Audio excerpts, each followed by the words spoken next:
परिणाम कुछ भी हो, प्रमाण पत्र बीजेपी वाले लेंगे। सत्ताधारी पार्टी की तरफ से चाहे ये शब्द बोले गए हों चाहे ना बोले गए हों, लेकिन इस समय यह शब्द विपक्ष की जुबान पर हैं। नगर निकाय चुनाव के परिणाम 13 तारीख को आने हैं। जनता ने जनादेश दे दिया है 3 नगर पंचायत और 1 नगर पालिका ललितपुर जिले की। ऐसे में तमाम विपक्षी या निर्दलीय इस समय यही भाषा का उपयोग कर रहे हैं कि परिणाम कुछ भी हो, भारतीय जनता पार्टी के नेता लोग बोल रहे हैं कि प्राप्त जो है कहें कि प्रमाण पत्र है वो तो हमें मिलेगा ही मिलेगा। ये विपक्ष की भाषा है। बीजेपी वाले या कहें कि सत्ताधारी पार्टी के नेताओं ने इसको किसी प्रकार से पुष्टि नहीं की। जिलाधिकारी को ज्ञापन दिया है और निष्पक्ष पारदर्शिता सहित वोटिंग जो हुई है उसकी गिनती हो जाए, इसको लेके जिलाधिकारी से आश्वासन मांगा है और सतर्कता की भी बात कही गई। तमाम लोगों ने प्रार्थना पत्र दिया है। बीएसपी ने खास तौर पर इसको गंभीरता से लेते हुए प्रार्थना पत्र दिया है। चूंकि ललितपुर नगर पंचायत या ललितपुर नगर पालिका की अगर हम बात करते हैं तो ललितपुर नगर पालिका में जिस प्रकार से हाथी की चर्चा आम हुई है, चुनाव के बीच में जो वोटिंग के दौरान जिस प्रकार से हाथी चला है, सत्ताधारी पार्टी के नेताओं की नींद हराम कर दी हाथी ने। और उसके कारण समीकरण कुछ भी हो सकते हैं, परिणाम कुछ भी हो सकते हैं और उसको लेके एक आशा बीएसपी के लिए जगी है।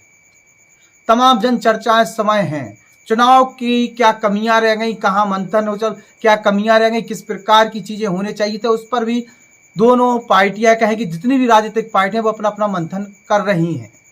लेकिन परिणाम पारदर्शी हों, इसको लेके खुद जिलाधिकारी अपने जो गणना करने वाले लोग हैं उन्हें शिक्षा देते हुए, ज्ञान देते हुए, समझाते हुए नजर आए हैं।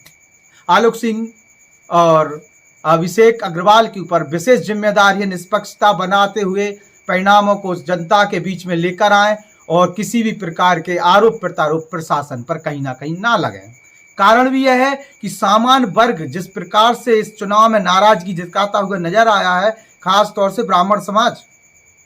ऐसे में जो मध्य प्रदेश का क्षेत्र या बुंदेलखंड का जो क्षेत्र है, यहाँ के परिणाम वो पूरे बुंदेलखंड को प्रभावित करेंगे। हो सकता है मध्य प्रदेश के चुनाव में भी ब्राह्मण समाज की नाराजगी देखने को मिले। तो वहीं झांसी ललितपुर लोकसभा सीट के सांसद खुद एक ब्राह्मण हैं और ऐसे में उन्हें भी बड़ा नुकसान झेलने को मिलेगा अगर परिणामों में किसी भी प्रकार की धांधली के आरोप या कुछ बात सामने आती है।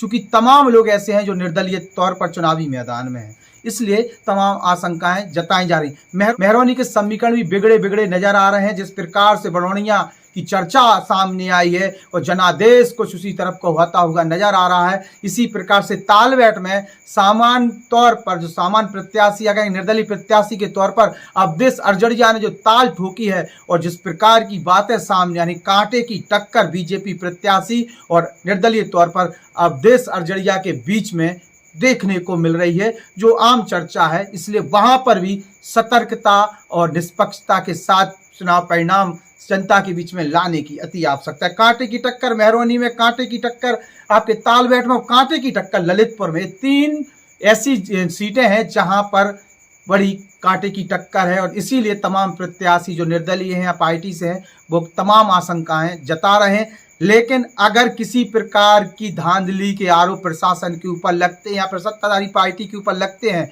तो उन्हें आगामी चुनाव में उसका बड़ा नुकसान झेलना पड़ेगा, चूंकि अपने ही चुनावी मैदान में है और फिर उन्हें मनाना बड़ा मुश्किल होगा। जिस प्रकार की जातिवादी लहर चली है या कहें कि तमाम जातिवादी लोग तमाम विचारधाराओं को भूलकर एक दूसरे के खिलाफ में किस प्रकार से वोट करते हुए नजर आए हैं, वो ललितपुर के चुनाव के समीकरण को तो बिगाड़ ही चुका है।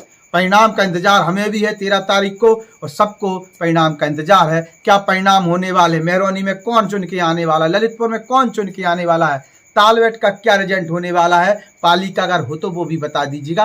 पाली की चर्चा जरूर नहीं हो रही है कि पाली में भी कुछ नया होने वाला है। इसलिए सत्ताधारी पार्टी की नींद हराम है और सत्ताधारी पार्टी की नींद हराम हो क्यों ना।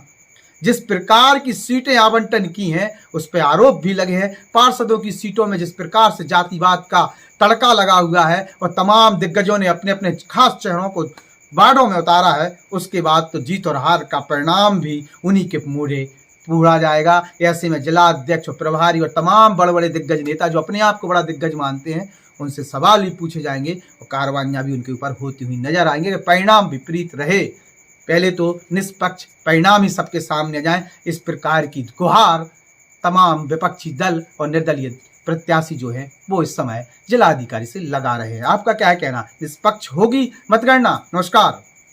जन सरोकार से जुड़ी हुई आवाज द बुंदेलखंड पोस्ट को सब्सक्राइब करें।